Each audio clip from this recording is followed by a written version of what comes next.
యేసు ప్రభుని గుర్తెరగక ముందు మేము అనుభవించిన బాధలన్నీ మాకు పెద్ద పెద్ద కొండల్లా కనపడి, ఈ కొండల్లాంటి కష్టాలకు బతకటం కష్టంరా బాబా, చచ్చిపోదాం అనుకున్నాం. యేసయ్య దొరికిన తర్వాత, యేసయ్యని గురించి తెలుసుకున్న తర్వాత, యేసయ్యని కలుసుకున్న తర్వాత ఆయన ముందు వీటిని చూస్తే అస్సలు ఆ దూది పింజాన దానికన్నా దారుణంగా కనపడ్డాయి నాకైతే. ఇంత బలవంతుడైన దేవుడు నాకు తోడై ఉంటే, ఇంత బలవంతుడైన దేవుడు నన్ను ప్రేమిస్తుంటే, నాకై ప్రాణం పెడితే, ఇంత ప్రేమించేవాడు నాకు తోడై ఉంటే, ఆయన చెప్పినట్టు నేను వింటే, ఆయన నా యందు ఆనందిస్తే ఇవి ఉంటాయా? అందుకే మా అమ్మకి నేను ఫస్ట్ చెప్పింది అదే. యేసయ్య దగ్గరికి నేను వెళ్ళి వచ్చినప్పుడు మా అమ్మకి నేను చెప్పింది, మనకు పెద్ద కొండ, పెద్ద ధననిధి, పెద్ద నిధిమా యేసయ్య అని చెప్పాను. ఇక్కడే ఉంది సాక్షి. యేసయ్యని మా అమ్మకు పరిచయం చేసినప్పుడు యేసయ్యని ఒక కొండగా, ఒక పెద్ద నిధిగా నేను పరిచయం చేశా. నా దృష్టిలో నా ప్రభు స్థానం అది. ఏదైనా ప్రభు స్థానంలో నువ్వు కలిగి ఉండే అభిప్రాయాన్ని బట్టే ఉంటుంది బిడ్డ. ఏవి నాకు ఆయనతో పోల్చుకుంటా. ఇప్పుడైనా సరే, ఎవడైనా మనుషుడైనా సరే, ఎవడైనా ఏదైనా స్పందిస్తే నేను చూసే కోణం అదే. ఎంతమంది లోకమంతా ఏకమై ఒక్కటైనా సరే ఆ మొత్తాన్ని చూసి యేసయ్యని చూస్తా.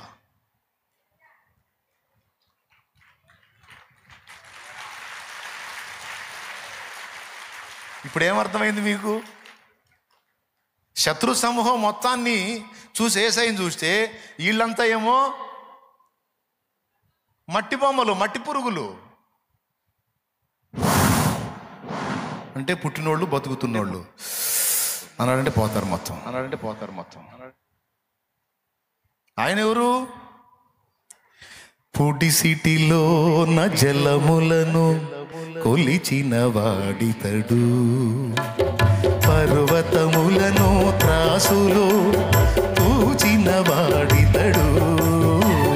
పుడిసిటిలో నా జలములను కొలిచిన వాడితడు, పర్వతములను త్రాసులో పూచిన వాడితడు. శూన్యములో నా జ్యోతులను నిలిపిన వాడితడు, శూన్యములో నా జ్యోతులను నిలిపిన వాడితడు. కొల పాత్రలోన భూమిని కొలిచి పోసిన వాడితడు, కొల పాత్రలోన భూమిని కొలిచి పోసిన వాడితడు. జగతి పునాదులు వేయబడక ముందే, ఆకాశము చేయబడక ముందే, ఉన్న దేవుడు ఆది సంభూతుడు, ఉన్న దేవుడు ఆది సంభూతుడు. జగతి పునాదులు వేయబడక ముందే. దేవునికి మహిమ. నేను భయపడినటువంటి సమస్యలకి దేవుడు కూడా భయపడతాడా? నాకు కనపడ్డంత గొప్పగా సమస్యలు దేవునికి కనపడతాయా? పరిస్థితులు దేవునికి కనపడతాయా? అసలు ఆయన ఎక్కడ, ఈ ఎక్కడ, ఆయన ఎక్కడ, ఈ మనుషులు ఎక్కడ, ఆయన ఎక్కడ, ఈ సైతానుగాడు ఎక్కడ? అసలు ఏందండి ఆయన? అలాంటి వాణిని మనం చిన్న చూపు చూడటం మన దరిద్రం కదా. అప్పుడు సైతాన్ నీ కోటలాగా కనపడతాడు, మంత్రశక్తులు నీకు పెద్ద కొండలాగా కనపడతాయి. అన్నా నా మీద చేశారన్నా, నేను ఒక పక్క మొత్తుకొని చూస్తుంటే నాకు అడ్డం తిరిగి చూస్తారు. చేతబడన్నా, చేతబడి 2 సార్లు. నేను అంటున్నా, వాడు 30 సార్లు చేసిన చేతబడో బోతబడో నువ్వు ఏదనుకున్నావు, చిల్లంగో బాణామతి ఏ ప్రయోగం చేసినా ఆయన వైపు చూసి చూడు, వాడికెళ్ళి ఆయన ఎక్కడా, అయ్యక్కడా? ఎన్ని శక్తులు ఏకమైతే ఆయనతో సమానం? ఎన్ని శక్తులు ఏకమైతే యేసుతో సమానం, దేవునితో సమానం, దేవునితో సమానం. సమస్త శక్తుల మీద అధికారం ఆయనది కదా, సర్వాధికారి యేసు కదా, అధికారి యేసు కదా. అతన్ని కలిగిన సమస్తాన్ని నువ్వు ముట్టొచ్చు, అతని ప్రాణమును ముట్టవద్దు అంటే ముట్టాడా? మరి వాడు వల్లయిందా? ఈ దయ్యాలు, ఈ శక్తులన్నిటి లీడర్ సైతాను గాడైతే వాడికే లేదు వితౌట్ పర్మిషన్ మనం టచ్ చేయడానికి. తోలు ఊడిద్ది వాడికి. స్తోత్రం. దేవుడు పర్మిషన్ ఇవ్వకుండా ఎట్లా ముడతాడు? ఏబుకును అతన్ని కలిగిన సమస్తమునకును కంచె వేశాడు, అది తీసి మిగిలినవన్నీ ముట్టు, అతని ప్రాణమును మాత్రం ముట్టవద్దని వార్నింగ్ ఇస్తే అన్నీ ముట్టిన సైతాను ఏబు ప్రాణాన్ని ముట్టలేకపోయాడు. ఎందుకు? దేవుడు పర్మిషన్ ఇలా. నా దేవుడు సెలవియ్యకుండా నన్ను ముట్టి బతకగలిగాడు. నా దేవుని సెలవియ్యకుండా, నా దేవుడి సెలవియ్యకుండా నన్ను టచ్ చేసి బతికి బట్టగట్టి మళ్ళా సమాజంలో తిరిగేవాడెవడు? నామరూపాలు లేకుండా సర్వనాశనమైపోతారు. ఎందుకంటే ఆయన ఆయన ఆయన ఆయన ఆయన సామాన్యుడు కాదు. నేను అదే నవ్వుకుంటా మిడిసిపడే వాళ్ళందరినీ చూసి నవ్వుకుంటా.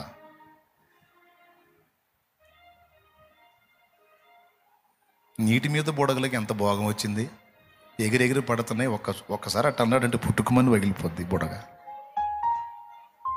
నీటి మీద బుడగే కదండి మనిషి బతుకు. కాబట్టి ప్రియులారా, దేవుణ్ణి దూది పింజలాగా చూసుకొని శత్రువుని పెద్ద కొండలాగా చూసినందుకు వాళ్ళు చెడ్డ సమాచారం చెప్పారని వాళ్ళు అనుకున్నదే వాళ్ళకు వచ్చేటట్టు చేశాడు. నేను మిమ్మల్ని అక్కడికి చేర్చలేను అనుకున్నారు కదరా, నిజంగా చేర్చలేనురా, నేను బలహీనుణ్ణి, వాళ్ళు బలవంతులు. నేను చేర్చలేను మిమ్మల్ని, మీరు ఇక్కడే సావండి, అరణ్యంలోనే సావండి, 40 సంవత్సరాలు ఇక్కడే మీరు సావాలా, మీ శవాలు ఇక్కడే రాలాలని ఉంది బైబిల్లో. కానీ ఇద్దరు అన్నారు, వాళ్ళు మనకు ఆహారం అవుతారు రా భయ్, మన దేవుడు ఎక్కడ, వాళ్ళు ఎక్కడరా? కాదు సార్, 70 అడుగులు ఎత్తున్నాడండి, 170 ఉంటే మాత్రమేరా? సొలొమోను ఏమన్నాడు? ఆకాశ మహాకాశములు నిన్ను పట్టజాలవు. భూమి మీద విస్తరించి ఉన్నటువంటి నీళ్ళన్నిటిని మనం పరిశీలిస్తే ఈ సప్త సముద్రాలని మనం చెప్పుకున్న ఈ సముద్రాలన్నీ కూడా దోసిలితో కాదు పుడిసిలతో కొలిసిపోసాడంట. ఈ మొత్తం కలిపి ఆయన చేతులతో గొలిస్తే దోషుడు కాలేదయా. మరి ఆ చేతులు ఎంత ఉంటాయో చూడు. ఈ 70 అడుగులు పొడుగంటావు, ఎవడురా వీడు? ఈ 70 అడుగులు నీ బొందా? ఆయన కొలవగలమా? ఆయన్ని బట్టి చూడు. వాడెంతటి వాడైనా నాకు లక్ష్యము లేదు అనగలవు. శత్రువు ఎంతటి బలవంతుడైనా ఐ డోంట్ కేర్, ఎందుకంటే వాని కంటే బలవంతుడు నా దేవుడు. రోగం ఎంత పెద్దదైనా నేను దాన్ని లక్ష్య పెట్టను, ఎందుకంటే దాని కంటే బలవంతుడు నా దేవుడు. ఆర్థిక సమస్యలు, అప్పుల బాధలు ఎంత పెద్దవైనా వాటి కంటే బలవంతుడు నా దేవుడు. ఆయన ఒక చిటిక వేస్తే చాలు, ఒక రోజులోనే మొత్తం తారుమారైపోతుంది. జీవితాలు మారిపోతాయి, పరిస్థితులు మారిపోతాయి. అప్పటిదాకా జక్కయ్య అంటే ఊరు మొత్తంలో పాపేవుడ్రా అంటే జక్కయ్య. జస్ట్ ఏసయ్య అట్లా దర్శించాడు, వచ్చాడు అంతే. ఊరు మొత్తంలో పుణ్యాత్ముడే ఉడ్రా జక్కయ్య. ఎందుకండి అంటే ఉన్న ఆస్తిలో ఏం మిగిల్చుకోలేదండి, సంపాదించినంత బేదలకి ఇచ్చేశాడు. ఆయన ఎవరి దగ్గర అయితే రూపాయికి 2 వసూలు చేశాడు, వాళ్ళకి 4 ఇచ్చాడు. అమ్మో, ఊరు మొత్తంలో కూడా అంత పుణ్యాత్ముడు లేడన్నాడు. ఒక్క రోజులో, ఒక గంటలో క్యా హో గయా, పూరా చేంజ్ హో గయా. యేసయ్య ఎంత అయితే అంతే మారిపోద్ది తమ్ముడా. ఎన్ని రోజులు పట్టాలరా నీ జీవితం మారిపోవడానికి చెల్లి? ఒక్క చూపు చూస్తే చాలరా, మొత్తం మారిపోద్ది. ఆయన సీన్లోకి ఎంటర్ అయ్యాడంటే పరిస్థితులన్నీ మారిపోవాల్సిందే.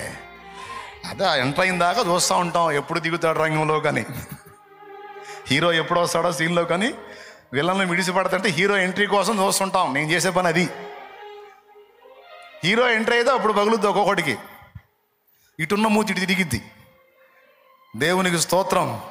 హల్లే. ఎంతమందికి అర్థమైంది? ఎట్లా చూడాలి ఆయన్ని? భక్తులందరూ అలా చూశారు. అబ్రహాం అలా చూశాడు, ఇస్సాకు అలా చూశాడు, యాకోబు అలా చూశాడు, పౌలు అలా చూశాడు, పేతురు అలా చూశాడు, భక్తులు దానియేలు అలా చూశాడు, శద్రకు మేషకు అబేద్నెగోలు అలా చూశారు.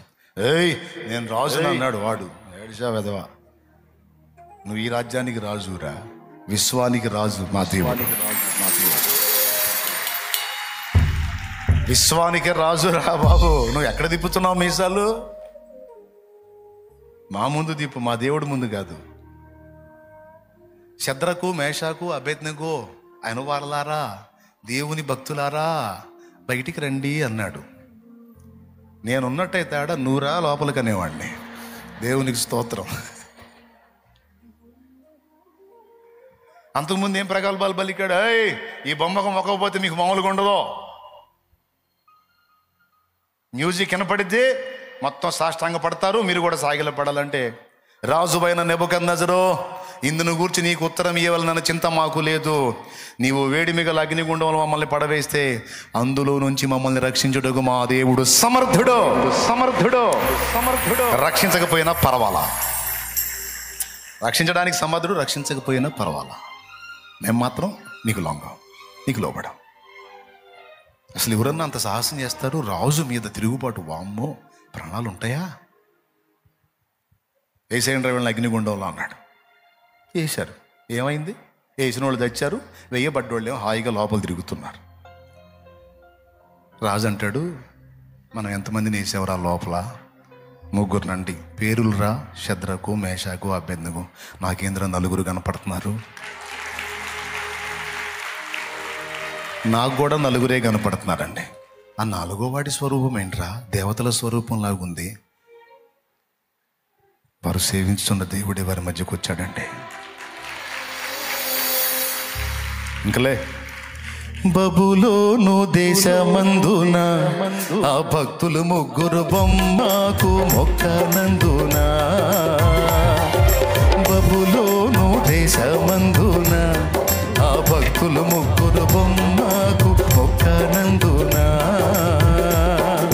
పట్టి బంధించి రాజు అగ్నిలో పడవేస్తే, పట్టి బంధించి రాజు అగ్నిలో పడవేస్తే 4వ వానిగా ఉండలేదా? ఓ భక్తుడా, రాజు రమ్మని పిలువలేదా? 4వ వాడిగా ఉండలేదా? ఓ భక్తుడా, రాజు రమ్మని పిలువలేదా? భయము చెందకు భక్తుడా, ఈ మాయలోక ఛాయలు చూసినప్పుడు. భయము చెందకు భక్తుడా, ఈ మాయలోక ఛాయలు చూసినప్పుడు. భయము చెందకు నీవు, దిగులు చెందకు నీవు. భయము చెందకు నీవు, దిగులు చెందకు నీవు. జీవమిచ్చిన యెహోవా ఉన్నాడు. ఓ భక్తుడా, ప్రాణం పెట్టిన యేసయ్యున్నాడు. జీవమిచ్చిన యెహోవా ఉన్నాడు. ఓ భక్తుడా, ప్రాణం పెట్టిన యేసయ్యున్నాడు. దేవునికి మహిమ. ఎప్పుడు ఆహారం అవుతారు వాళ్ళు? దేవుని శక్తి నీకు అర్థమై నువ్వు అది విశ్వసించి నువ్వు ఆయన హత్తుకున్నప్పుడు. అరే నువ్వే వాడిని కొండలాగా చూసి పనికిమాలిన ఆలోచనలన్నీ పెట్టుకొని వాడికి ఇదిగో ఇది తీసుకొని తన్నయ్యా సైతాన్, ఇది తీసుకొని తన్నయ్యా, ఇది తీసుకొని తంటే బాగా నడుము తిరుగుతాయి అన్నాక నువ్వే ఆయుధాలు ఇస్తుంటే వాడికి నిరాశ, అనుమానం, అవిశ్వాసం, భయం, పిరిగితనం, సందేహం, దేవుడు చెప్పినవి నిర్లక్ష్యం చేయటం, దేవుని మీద తిరుగుబాటు, పనికిమాలిన అన్నీ చేసి సోమరితనం, బద్ధకం అన్నీ పెట్టుకొని వాడికి ఆయుధాలు ఇచ్చి వాడి చేత తన్నులు తింటున్నాం. మార్చుకుందాం, మార్చుకుందాం. దేవుడు మనకు అనుగ్రహించినటువంటి ఆహారాన్ని భుజిద్దాం, యేసును భుజిద్దాం, యేసు వాక్యాన్ని భుజిద్దాం.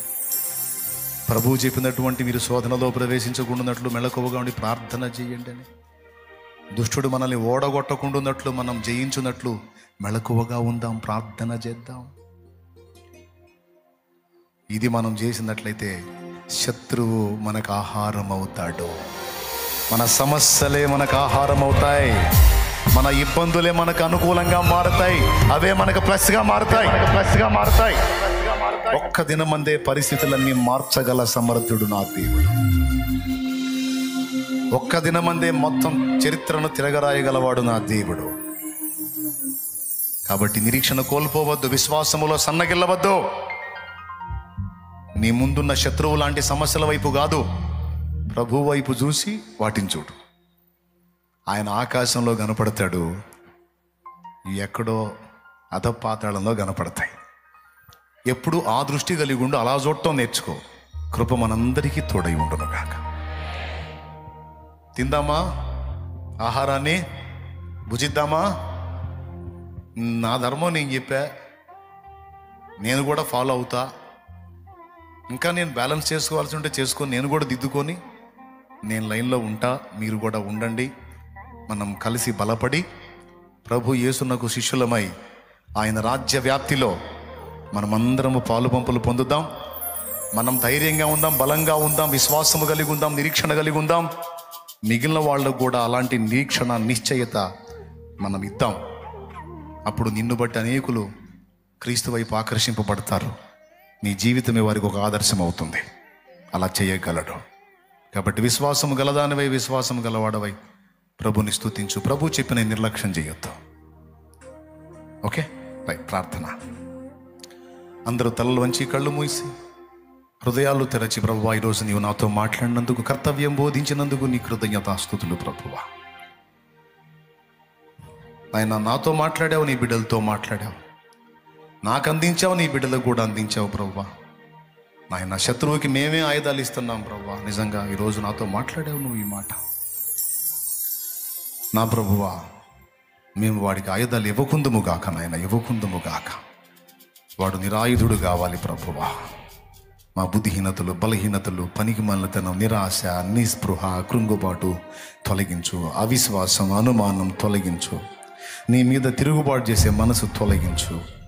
మేము జయించున్నట్లు, పాపం మీద జయం పొందినట్లు, పరిస్థితుల మీద జయం పొందినట్లు, నిన్ను భుజించున్నట్లు, వాక్యమును భుజించున్నట్లు, మెలకువగా ఉండి ప్రార్థించున్నట్లు, శత్రువుకి ఎడమీయకుండా విశ్వాసము కలిగి, ధైర్యము కలిగి, సంతోషముగా మా దినములు గడుపునట్లు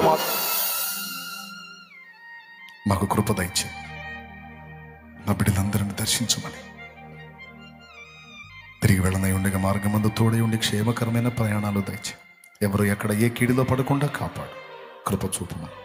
స్తుతి, మహిమ, ఘనత నీకే చెల్లిస్తూ యేసుక్రీస్తు నామములో ప్రార్థించి వేడుచున్నాం తండ్రి. ఆమేన్, ఆమేన్. ప్రియులారా, నేను నేర్చుకున్నాను, ఎవరు ఎలాంటి వ్యక్తి గురించి నాకు చెప్పినా నేను ఫస్ట్ దేవుడు అనే వ్యక్తి ముందు ఆ వ్యక్తిని పెట్టి చూస్తాను. వాడు అధికారి అయినా, వాడు బలవంతుడైనా, వాడు ఎంత శక్తివంతమైన శత్రువు అయినా దేవుని ముందు పెట్టి చూస్తా. నా దగ్గరికి ఆ సమాచారాలు తెచ్చేవాళ్ళు కూడా అదే చెప్తాను నేను. శత్రువు బలవంతుడంటే నా దేవుడి కన్నానా అని అడుగుతా. అప్పుడు అక్కడ వాయిస్ డౌన్ అయిపోద్ది. కాబట్టి సమస్య గొప్పది అని తెస్తే దేవుడి కన్నానా అని అడుగుతా. అప్పు గొప్పది అంటే దేవుడి కన్నానా అని అడుగుతా. నా రోగం గొప్పది అంటే దేవుడి కన్నానా అని అడుగుతా. నా కుటుంబ పరిస్థితులు ఇబ్బందిగా ఉన్నాయి, అవి గొప్పగా ఉన్నాయంటే దేవుడి కన్నానా అని అడుగుతా. నాకు అదే ఇష్టం. అన్నిటికంటే ఉత్తమంగా నా దేవుడి గురించి ఆలోచించాలి. నా దేవుడు బలవంతుడు, నా దేవుడు గొప్పవాడు, నా దేవుడు శక్తివంతుడు, నా దేవునికి ఏదైనా సాధ్యం. కొద్దిగా ఆయన సీన్లోకి ఎంటర్ అయిన దాకా కొంచెం టైం తీసుకోవచ్చు. సీన్లోకి ఎంటర్ అయితే టోటల్ సీనే మారిపోతాయి. మన పరిస్థితులే మారిపోతాయి. విశ్వాసం ఉంచండి, ధైర్యంగా ఉండండి. ఆమేన్.